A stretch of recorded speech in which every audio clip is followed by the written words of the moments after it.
All right, everybody, so welcome to the weekly fishing report. So if you're new here, what that is, I break down what the fish are doing this week on my home lake, and you can kind of mimic that all around the country. It's going to be very similar. You can take little pieces and kind of put your own puzzle pieces together if it's different or if it's not different in your home area.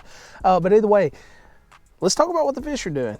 All right, so what we got going on, we've got some fronts coming in. Obviously, we got a lot of cold weather coming in. So what these fish are typically going to do, a lot of them's going to push closer to the bottom, and a lot of them's going to push out and suspend. Now, what I mean by pushing out is most of the time these fish, they're going to push out like to the ends of points and stuff out in that open water, and they're going to suspend, whether that's 25, 30, 40, 50, 60 foot deep. It just kind of depends on your lake and how the shatter's setting up. And sometimes these fish, with these fronts coming in and stuff, it just kind of puts them in a funk, and they're not going to be active except for at certain times, maybe when they push back up on the points. Now, your channel swings is going to be good bets too, typically on most lakes. Now, I saw from basically today, a lot of the fish that we're seeing on the channel swings and stuff, they're kind of in pairs and they're moving pretty quickly, like they're headed for something wherever they're going, but it seems like they have a purpose to where they're going. Hadn't really followed any, so I don't know exactly where they're going or even if I could keep up with them, but they're moving pretty quick. Now, the other side of things, we're pushing up in these pockets that are a little bit shallower, that have these little points that come out in these pockets, and then we're also pushing back up into creeks and stuff, kind of in the middle of that ditch of the creeks as you go in.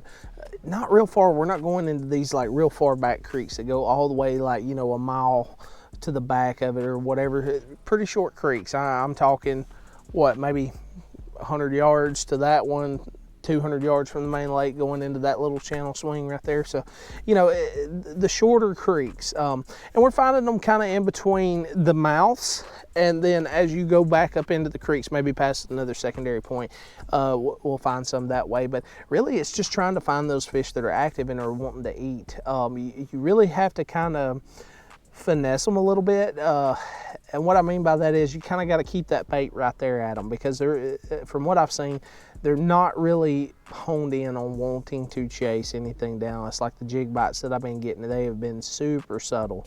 You may feel it just a little bit, but they're gonna just kind of hit it, and sometimes, you know, those bites are so subtle you don't know if you're getting a good bite or if, you know, you may have bumped into a limb or something like that. But either way, let's talk about two baits that I highly suggest this week for you to throw. First bait's going to be that football head jig, okay, with a grub trailer on it. Whatever you prefer, whatever brand you prefer, but the grub trailer is going to be definitely the key. It's more subtle action.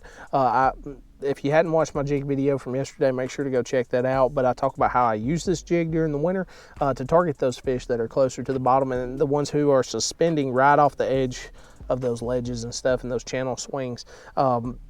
But you're going to be dragging this jig. You're constantly going to be dragging it. You're constantly going to be turning that reel handle, trying to keep contact with the bottom. And it seems like a lot of strikes, 99% of the strikes are going to be coming from fish that are actually aggressive and they want the bait. All right, so the last one I want to talk about is that 3.75 inch swim bait. Okay, like I always say, use whatever bait you prefer. Brad uses the Mag Draft a lot. I like the 3.75 inch Rage Swimmer, 1/4 ounce head. But you're going to be throwing that bait out there. If the fish are positioned close to the bottom, I'll let this thing fall, hit bottom, and then I'm going to slow roll it. I'm talking watch paint dry, slow roll, and you know, wait for that bite or that rod tip to load up. But you know, if those fish are suspended, it's still a great way to throw that bait out there as soon as it hits the water and just start slow rolling it until you get it down to that depth zone that you need it to target those fish and to stay in the strike zone. But either way, guys, that's what the fish are doing. If you're fishing your main lake points and stuff, a lot of times they're going to be positioned off that point more towards the channel itself, actually sitting in the channel suspended over nothing. If you're on your channel bends and stuff, a lot of these fish can pile up, you know, right off of transition areas where the bank goes from shallow and then just drops off to deep, especially if there's any kind of cover or anything nearby. A lot of times with this rain and stuff that we got coming in, the water's going to get a little muddier. Those fish are going to push up right up against that cover, so you can target those isolated laydowns and stuff like that. Hopefully get a few more bites. But you know, right now I would just suggest looking for those fish that are, as you go into the creeks in the middle of the channel, kind of, you know, off of these secondary points and stuff like that, they seem to be a little bit more active. I don't know if it's because the water temperature is slightly a little bit warmer in the backs of these creeks or what, but you know, that's where we're finding success. You know, if you're finding success somewhere else, drop a comment down below, let us all know. Love to hear from you. That's what we do on this channel, is grow as fishermen.